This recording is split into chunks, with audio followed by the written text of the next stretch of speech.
The moon hung low and silver over the cotton fields, casting long, pale shadows that swayed with the restless wind. The air carried the sharp tang of blood and soil, though no harm had yet been done that night, at least not to those who considered themselves masters of the land. But among the quarters, in the corner of the estate where the enslaved huddled and whispered, there was a storm brewing. Its name was Jethro, a lean, wiry man with eyes that glinted like shards of obsidian in the lantern light. For years, he had endured the cruelty of the plantation, the lash of the whip, the cruel laughter of overseers, the heartless whims of masters, but tonight, he was no longer a passive witness. He had a plan, a dark one. Months of preparation had gone into it. From securing the chains and locks of the pen at the edge of the woods, to quietly feeding and observing the pack of wolves that had been kept on the property more as a spectacle than for any practical purpose. Starving, vicious, and feral, they had been neglected for weeks, and now their teeth glimmered hungrily in the moonlight as they paced behind the fence, waiting. Jethro moved silently, his bare feet brushing over the damp earth as he approached the pen. The overseer's house was empty tonight, their drunken snores carrying across the field from a rickety porch where they had passed out mid-drink. The master, fat and arrogant, slept in the main house with little concern for the lives of those under his thumb. To him, the enslaved were property tools to be used and discarded. But Jethro did not see property. He saw fury, years of suffering, and now, opportunity. He opened the gate to the wolf pen with careful hands, feeling the cold steel slip and the wood groan under his touch. The pack froze, as if sensing the shift in control. Then, with a collective snarl, they surged forward, teeth bared and claws scraping, shadows in motion, lethal and swift. From the master's porch, the first screams shattered the night. Lanterns toppled as panicked men tried to flee, but the wolves were faster, guided by Jethro's keen eye and the scent of fear that hung thick in the air. The overseers, who had once cracked whips without thought, were torn apart before they could even reach the safety of the house. One fell into the ditch near the edge of the field, his cries echoing until they were abruptly silenced. Jethro watched, heart pounding not with fear, but with an almost sacred satisfaction. The wolves tore through the fields, the moonlight catching their glinting fur, their teeth, and the shadow of vengeance that had long hung over the plantation. He did not need to raise a weapon. Nature itself had become his ally. The master, roused by the commotion, attempted to flee, stumbling through the rows of cotton with lantern in hand. The wolves cut him off, their snarls deafening, their hunger exacting. Jethro followed at a distance, ensuring that no escape went unnoticed. He had no intention of being bloodied himself. The wolves were his instruments, and they were precise in their justice. By the time the first light of dawn crept over the horizon, the estate was unrecognizable. Bodies lay strewn across the fields, torn and lifeless, the once proud authority of the master and his men reduced to chaos and horror. And at the edge of the woods, Jethro disappeared into the shadows, his task complete. The wolves, now free and sated, melted back into the thickets, leaving no trace but the memory of their rampage and the echo of vengeance that would haunt the fields forever.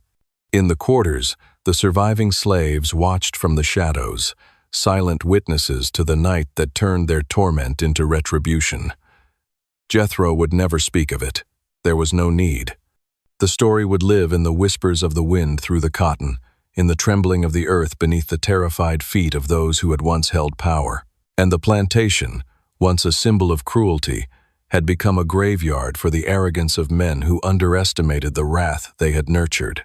Thus began the legend of Jethro, the slave who unleashed the wolves, a tale that would be told in hushed tones for generations, an emblem of fury, cunning, and the dark justice that even the most oppressive hands could not contain. The sun had barely risen over the horizon, casting a pale orange glow across the plantation, yet the air still reeked of the night's carnage.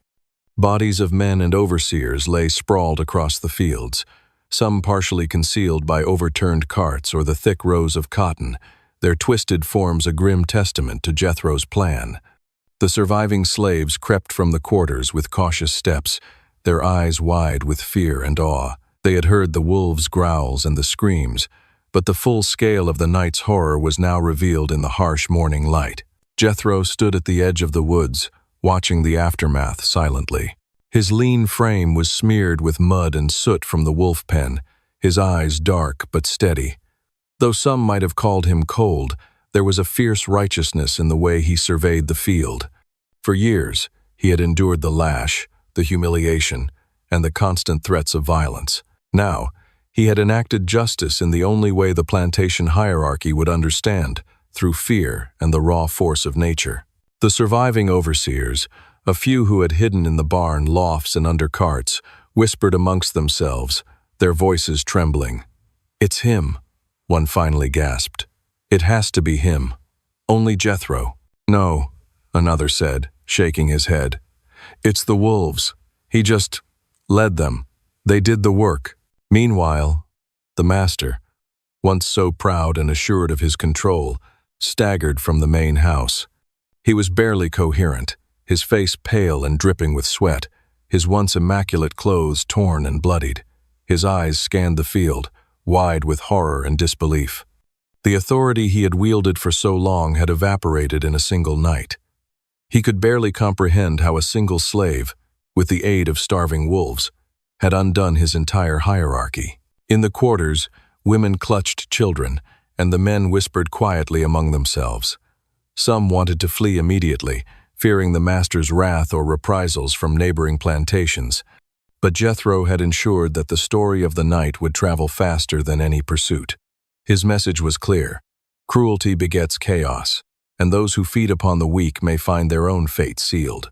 Jethro descended into the fields, moving silently among the aftermath, checking the wolves' return path to ensure no survivors could interfere. The wolves, now calm, slunk back into the forest, their eyes glimmering with the memory of the hunt. They had followed his commands with precision, a terrifying testament to the bond he had forged with them over months of patient observation and training. The master fell to his knees in the center of the cotton rows, trembling as he looked at the devastation around him. His arrogance, once as rigid as the beams of his plantation house, was reduced to dust. He could barely form words, only croaking, "Why? Why him?" Jethro, from the tree line, let the silence answer. He would not gloat, would not speak. Justice was served through the fear, through the chaos, and through the lessons learned by watching nature reclaim its own. The plantation had been a world ruled by power and cruelty, and that world had crumbled in one night. As the day wore on, neighboring slaves began to arrive, drawn by the distant screams and the sight of smoke and chaos. They came quietly, observing the carnage with a mixture of fear and reverence. In hushed whispers, they named Jethro as a figure of mythic status, an agent of vengeance, who had reminded the world that even the meek could wield terrifying power when pushed beyond the brink. By noon, the master's cries had grown faint. He was left alone in the field, surrounded by the remnants of his arrogance, his wealth, and the corpses of those who had enforced his cruelty. The cotton stalks swayed gently in the breeze, as if mocking him, hiding and revealing the bodies in equal measure. Jethro disappeared into the shadows of the forest, leaving no trace of his presence beyond the wolves and the memory of terror. The surviving slaves dared to move a little closer, their eyes reflecting both hope and fear. They would remember this night forever, the night that balance had been restored, if only for a moment, by one man and a pack of wolves. And in the quiet of the forest, Jethro paused to look back at the plantation. The sun now fully rose, revealing the scale of the devastation. But he saw not destruction, only justice, calculated and executed with precision. The lesson was clear. Cruelty may command obedience for a time, but the reckoning will always arrive, often in forms the oppressor never anticipates. The legend of Jethro and the wolves had begun, destined to echo through the plantations and quarters, whispered at night, in the shadows, and in the fearful hearts of anyone who dared to wield power without conscience. Dusk descended over the plantation with an almost holy silence. The cotton fields, now littered with the remnants of terror, seemed to exhale, releasing the weight of a night filled with screams. Jethro moved like a shadow among the rows, his bare feet pressing lightly against the softened earth, careful to leave no trace of his presence. The wolves, 20 strong and disciplined beyond imagination, padded silently beside him, their eyes glinting like liquid fire in the failing light. Every step of the night had been meticulously planned. Jethro had spent months learning the habits of the plantation guards, memorizing their patrols, and timing the arrival of the wolves to maximize their fear and confusion. The pack, once feral and unpredictable, now responded to a subtle gesture or a barely audible command. They were more than animals. They were extensions of Jethro's will, instruments of vengeance honed to perfection. He paused near the old barn, listening. Inside, the surviving overseers huddled together, their voices whispering prayers they didn't believe in. One of them shifted, a floorboard creaking beneath his weight. In an instant, a low growl rolled through the shadows, and the wolves stiffened. Jethro didn't move a muscle, his eyes fixed on the faint light through the cracks in the barn walls. Fear had a smell. He knew sour, metallic, heavy. The men inside were drenched in it, even if they didn't realize it themselves. Outside, the master staggered from the main house, clutching his chest as though he could hold the terror at bay. But Jethro had already decided the lesson had to be final. No one could leave the plantation that night with the arrogance of the past. He raised a hand, and a ripple of subtle motion passed through the wolves. They spread silently, encircling the barn, their bodies blending with the dark and the mist rising from the swampy edges of the fields. Inside, the men began to notice movement in the shadows. One raised his lantern too high, casting the glow onto a pair of yellow eyes reflecting from the darkness outside. The growl came then, deeper, more deliberate, rolling like distant thunder. Panic erupted. Men scrambled, slipping in blood and mud, their cries echoing into the night. The wolves didn't need to attack yet. The fear alone was enough. It twisted them, bent them, made them stumble over each other in their blind desperation. Jethro stepped closer to the barn, the air around him thick with the scent of earth, blood, and sweat. In his hand, he carried a short iron rod, a simple tool that had been more than sufficient in other times, but tonight its purpose was symbolic. He had given the wolves the task. His role was to direct the lesson. He whispered a low command, and two of the largest animals padded to the door, pressing against it. The hinges groaned under the sudden weight.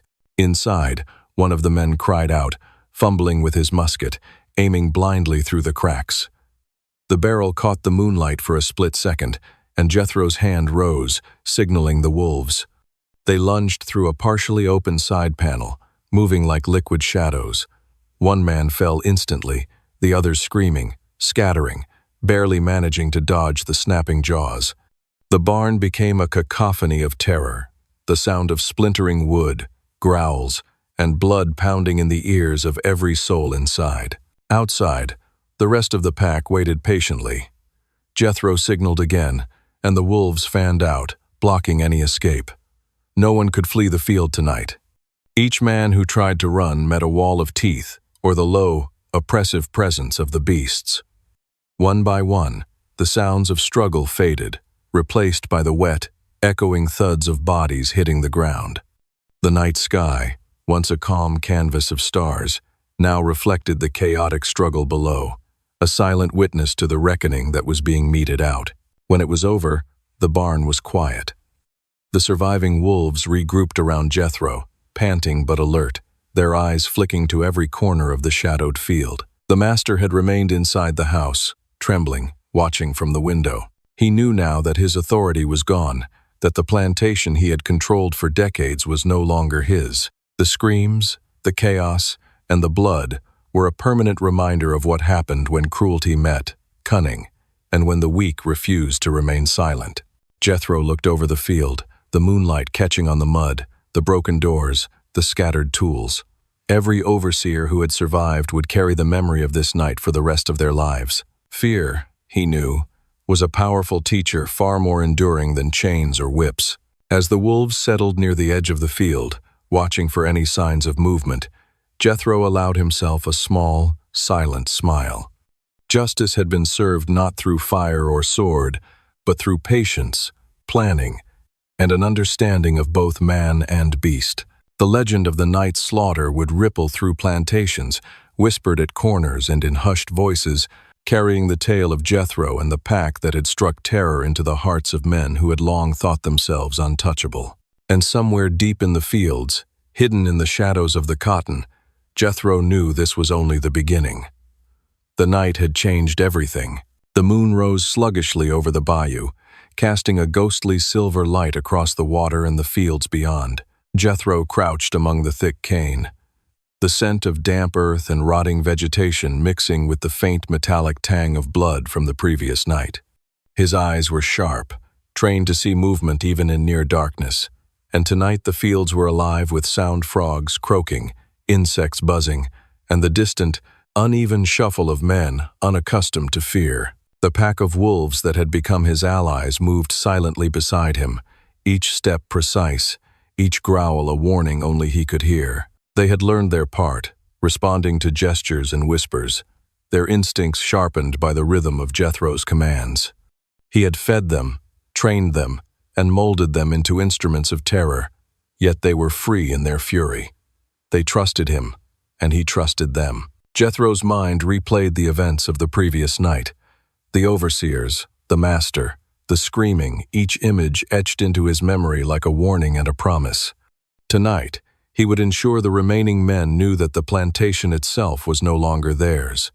Every shadow could be a trap, every sound a herald of vengeance. Through the reeds, he saw the first target, a pair of men attempting to sneak to the stables. They moved with the arrogance of those who had never faced real danger, their lanterns flickering and casting long, trembling shadows. Jethro signaled with a subtle motion of his hand, and the wolves spread like smoke, invisible and silent. The men froze, sensing something primal, something beyond their understanding. One of them turned, lantern swinging wildly, revealing the glint of teeth in the darkness. Wolves, eyes glowing, muscles coiled. Panic surged through their bodies, and they stumbled into the mud, the water from the bayou soaking their clothes and sending chills down their spines. The first growl rolled through the reeds, low and deliberate, shaking the air itself. Jethro felt it in his chest, a resonance that told him the moment had arrived. From the shadows, the wolves advanced, moving in perfect formation, flanking the men, cutting off any escape. A bark, sharp and commanding, and chaos erupted.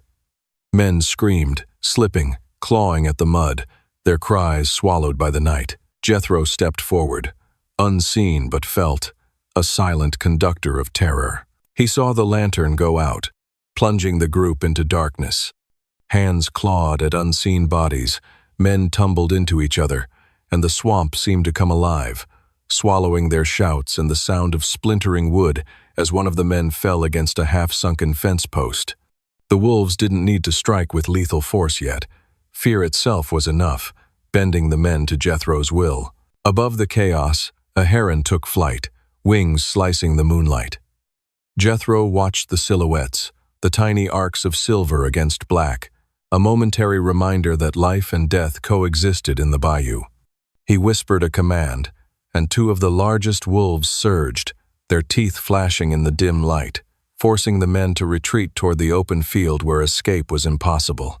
Every step of the pursuit was controlled, precise, a ballet of death and terror orchestrated by Jethro's silent hand. He could see the panic in the men's eyes, hear the trembling in their voices, and feel the thrill of justice. This was more than revenge.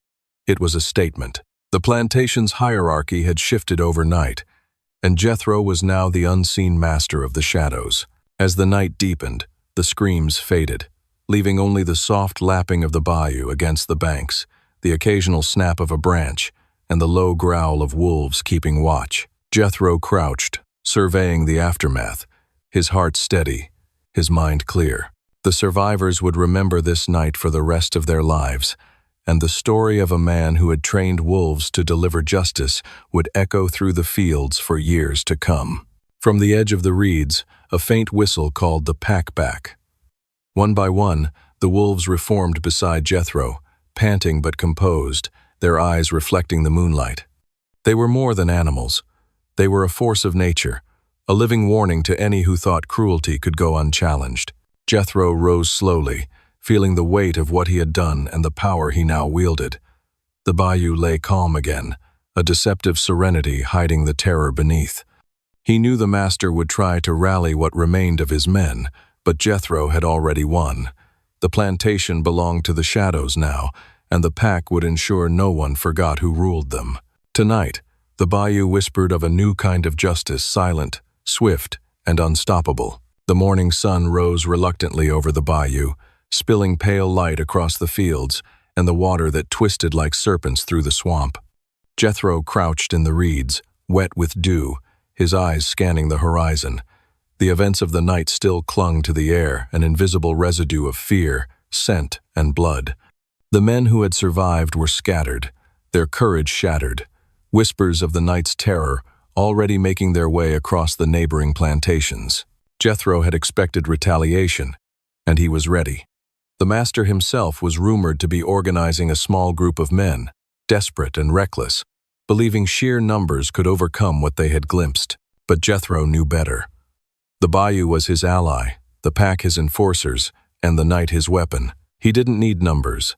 He needed strategy, patience, and the intimate knowledge of every route, every waterway, every hidden path that could conceal an ambush. He moved silently along the swamp's edge, the pack following like shadows cast in fur. Every footfall was calculated, every rustle of reeds deliberate. Jethro had spent his life understanding the wilderness, reading it like a book. Now, that knowledge gave him power no man could match. The master had always thought cruelty ensured obedience, but obedience rooted in fear was nothing compared to respect earned from cunning and strength. As the day wore on, the survivors of last night's terror began to stir, cautiously venturing from the safety of the stables and storage sheds. They were gaunt, pale, eyes darting nervously. Some whispered among themselves, blaming the bayou, the wolves, even the invisible hand of a cursed man who walked among them. Others openly feared the nightfall, already anticipating what was to come. Jethro observed them from a hidden rise, noting their movements. Two men wandered too close to the water's edge, inspecting the bayou with the arrogance of those who believed the dawn would protect them. He signaled the wolves with a subtle gesture, and they melted from the shadows, silent and predatory. The men froze, hearing only a faint splash behind them. Jethro stepped closer, his figure blending with the moss-draped trees, his voice a low whisper carried on the wind. "Go back," he said. Not loud enough to be heard distinctly, but enough to rattle the nerves of anyone who felt the weight of his presence. Panic set in. The men turned, and the glint of eyes in the reeds, teeth flashing, sent them stumbling backward into the shallow water. One slipped, crashing against a root, the sound of his fall echoing across the swamp. The others tried to rally, but every direction seemed to harbor danger. Every shadow could conceal a predator. Jethro allowed the fear to simmer, letting it rise until it consumed their rational thought. Hours passed in careful observation. Jethro studied the men, recording their patterns, anticipating every possible move. He knew they would not leave quietly, they could never admit defeat. But he had the advantage. The pack was patient as he was. Wolves did not rush, they waited for the perfect moment, and so he waited too, knowing that when the moment came, it would be decisive. By afternoon, the surviving men had gathered near the main road, attempting to regroup and form some semblance of authority. Jethro descended closer, moving silently through the tall cane. He listened as their voices grew louder, their confidence creeping back with each boast, each plan to strike back. They had forgotten one thing: the land itself belonged to him now. Every branch, every mudbank, every turn in the water whispered his name, warning intruders that the swamp was alive. As the sun dipped low, painting the sky with streaks of orange and crimson, Jethro prepared the final phase of his plan. The wolves were stationed along the choke points of the bayou paths, invisible yet omnipresent. He had set subtle traps, logs positioned to topple, hidden roots that would entangle, water-filled pits covered with cane leaves. Every element was designed to unnerve, to control, to dismantle their fragile courage before the wolves ever needed to strike. The master's men approached, unaware of the orchestration surrounding them. Each step they took echoed across the swamp, yet each sound seemed swallowed by the mist. Jethro's heart beat in time with the rhythm of the land, the pack poised like living instruments. Tonight would decide who truly ruled the plantation. As darkness fell and the first shadows stretched across the water, Jethro took a deep breath, whispering a single command that the pack understood instinctively. The bayou held its breath, and the night waited, ready to witness the reckoning that had been long in coming. The swamp had grown quiet, expectant, and somewhere deep in the reeds, a low growl rolled like distant thunder, a promise of what was to come. Night fell like a thick curtain over the swamp, swallowing the horizon in black velvet. The last traces of sunset disappeared behind the dense cypress trees, leaving only the faint glimmer of moonlight reflecting off the water. Jethro crouched low among the reeds, his eyes scanning the shadowy figures of the master's men as they stumbled through the marsh. Each man carried lanterns that barely pierced the fog, their light bouncing off the water in eerie, distorted patterns. The men thought themselves clever, believing the safety of numbers and the familiarity of the main paths would protect them. They did not know the swamp had already claimed them. Every footfall they took had been anticipated, every misstep calculated. The traps set earlier hidden pits, tangle roots, and toppled logs were waiting silently, hungry to ensnare the unworthy. Jethro signaled the wolves with a faint whistle, barely audible above the croak of frogs and the rustle of the cane. One by one, the pack slithered through the darkness, their eyes catching the dim light, teeth glinting. The sound of water breaking behind a stumbling man was the first warning he had triggered a trap. A sharp scream echoed across the bayou, swallowed immediately by the swamp's thick fog as he sank into a shallow pit, roots grabbing at his arms and legs. The remaining men hesitated, fear quickly overtaking their bravado. The moonlight revealed more shapes moving just beyond the lanterns, shadows that did not belong to the cypress trees or the reeds. Panic spread like wildfire. The wolves emerged, silent but menacing, flanking the group from both sides. Every bark, every low growl pushed the men further into the swamp, deeper into the traps that Jethro had meticulously prepared. One man lunged at a wolf with a lantern, swinging wildly. The wolf dodged, snapping its jaws around his calf. He fell to the muddy water, screaming as the pack moved in, teeth sinking into flesh with precise, practiced force. Jethro remained in the shadows, his heart calm, his hands steady. He had trained the wolves well, and they understood the rules: no mistakes, no mercy. Another man, attempting to flee, tripped over a concealed root and fell face first into a pit filled with water. The struggle was brief. The swamp swallowed his cries as branches dragged him under. The remaining men began to run, their lanterns bobbing like fireflies, but every path was rigged. Every direction led to terror. Jethro watched silently, knowing this night would forever be etched into the history of the plantation. The final man tried to hide behind a fallen cypress, shaking, eyes wide with terror. Jethro approached, footsteps silent against the mud. The wolves circled, growling low in the darkness. "You should have left," Jethro whispered, his voice carrying both warning and promise. The man opened his mouth to plead, but no words came. The pack lunged, and the swamp claimed its last victim of the night. By midnight, the bayou was silent.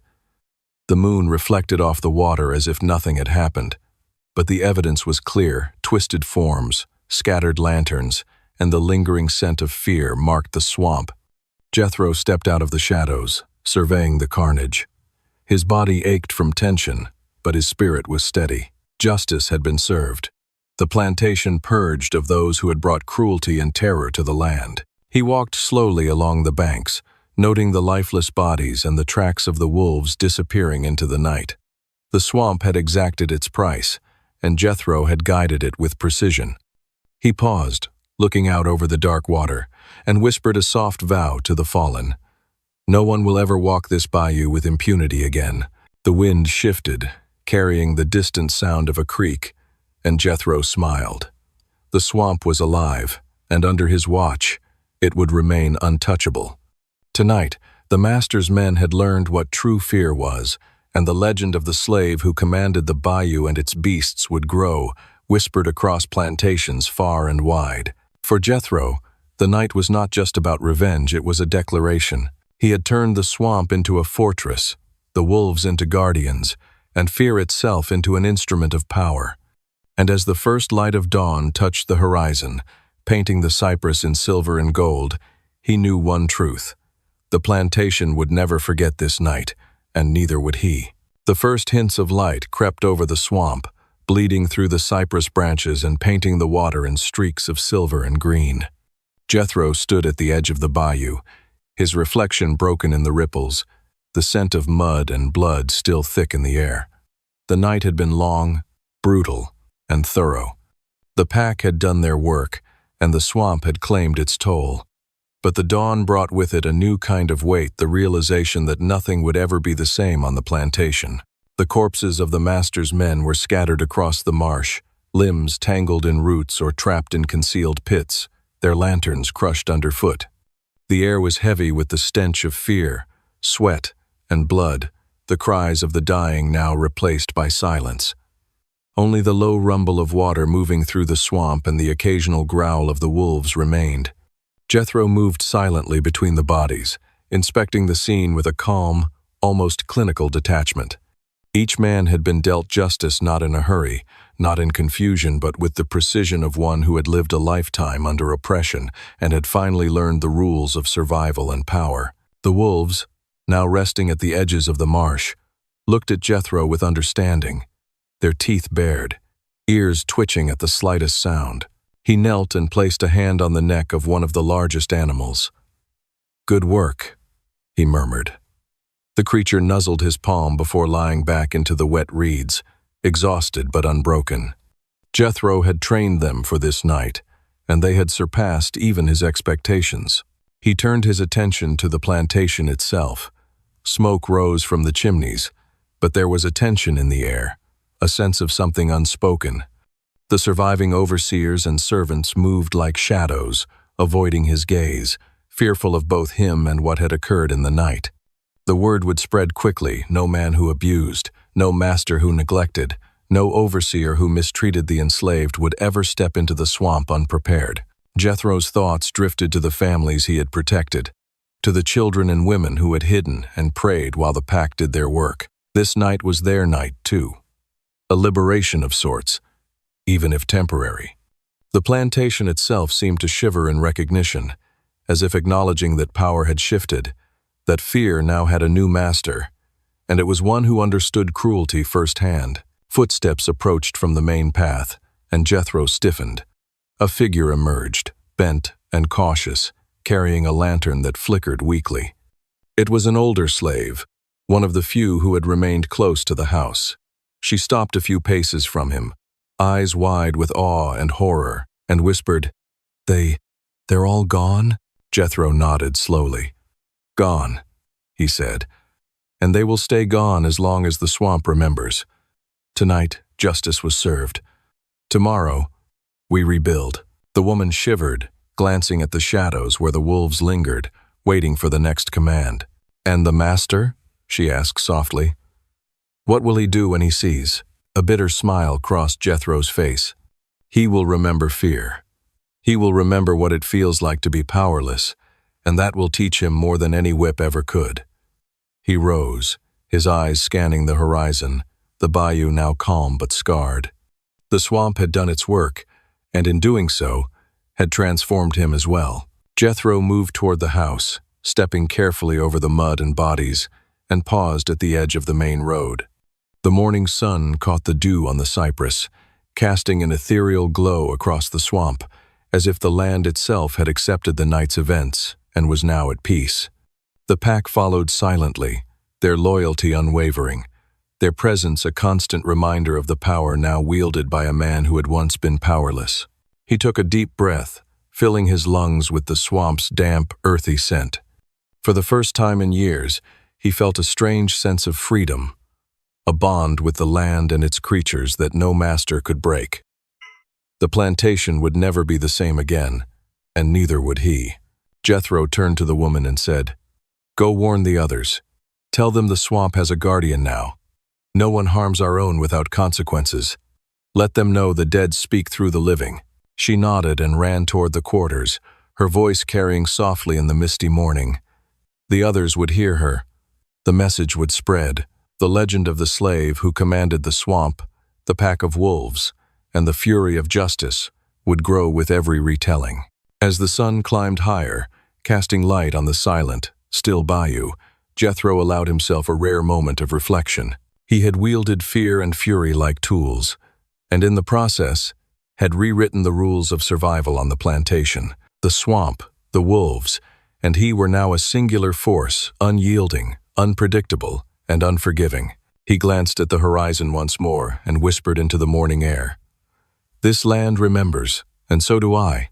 The wind rustled through the cypress, the sound carrying the promise of vigilance, of justice, and of power reclaimed. The plantation, scarred but alive, stood as a silent testament to the night that changed everything. And in the shadows of the bayou, Jethro and his wolves watched, waiting for the next threat, the next injustice, knowing that they alone held the balance of fear and retribution in their hands. The sun had fully risen over the bayou, painting the swamp in hues of gold and green, yet a heavy stillness clung to the land, as if the night's chaos had left a permanent mark. Jethro moved silently through the marsh, the pack trailing just behind him. Their fur was matted with mud, their bodies tense but obedient. Each wolf knew the rhythm of the swamp now, its secret paths, hidden waters, and buried dangers, and they obeyed without question. He stopped at a fallen cypress, its roots twisted and half submerged in the murky water, and surveyed the plantation in the distance. Smoke rose from the chimneys, but there were fewer movements than usual. Whispers among the surviving overseers had spread like wildfire, and a sense of fear, thick and suffocating, had settled over the property. Men who once struck with impunity now hesitated to move. Women who had cowered before now dared to lift their heads. The balance had shifted, and everyone knew it. Footsteps crunched behind him. Jethro turned to see two young slaves approaching, faces pale and eyes wide. They halted at a safe distance, glancing at the wolves before daring to speak. "Master Jethro, there's talk," one said, voice trembling. "The master, he's alive, but he's changed. Folks say he walks at night, muttering, eyes wild." Jethro nodded slowly, muscles coiling beneath his shirt.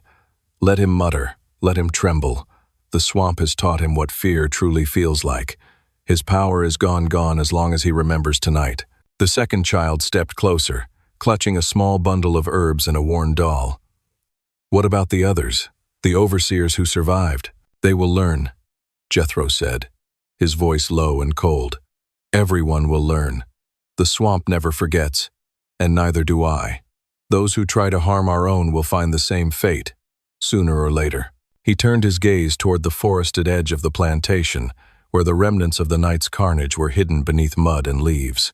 Each body, each scar on the earth, was a message etched not in words, but in survival and fear.